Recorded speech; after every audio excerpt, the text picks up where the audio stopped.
দোকানদার ভাই, হ্যাঁ ভাই আপনার এই কপি কত করে কেজি? ভাই মাত্র 40 টাকা। 40 টাকা কেজি? হ্যাঁ, তো 40 কপি তো টাকা। আমি নেবো 1 কেজি, বুঝছেন? হ্যাঁ 1 কেজি। তা আপনার এই কফির এই যে এটা এই যে গুড়া আর কি, এটা কি হবে? এটা আর কি রান্না করা যায়? এটা খাওয়া যায় না ভাই, ফেলাই দিতে হয়। ফেলাই দিতে হয়? আচ্ছা, ফেলাই যখন দিতে হবে, আমি তো নেবো কপি, তা আপনি কপিটা দেন। না কপির গাছ ছাড়া কপি আছে হয় কি? তা এই জিনিসটা তো খাওয়া যায় না, তাহলে আমি এই জিনিসটা কি করতে পারি? এটা তো আমার লাগবে না, ও আপনি বেটে কপি দেবেন। তোমার এটা বোন তো আছে। হাতে লাগাবো, ছাগলে না খাবো। তুই আচ্ছা, আপনারা দেখুন, হ্যাঁ, এখানে আমি কপি ক্রয় করতে এসেছি। কপি ক্রয় করতে এসে দেখছি, এখানে দেখুন আপনারা, আসলে এই কপিটা মনে করেন এই কফি, এটা কফির এই যে গুড়া, এই যে গুড়া যে বোটা, এটা তো খাওয়া যাবে না।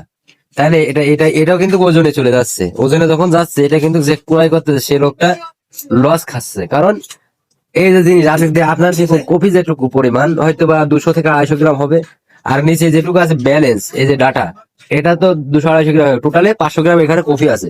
তো 500 গ্রাম থেকে আপনি পাচ্ছেন মাত্র 200 থেকে 250 গ্রাম, বাকিটা লস, আপনার লস। কিন্তু ওয়েটে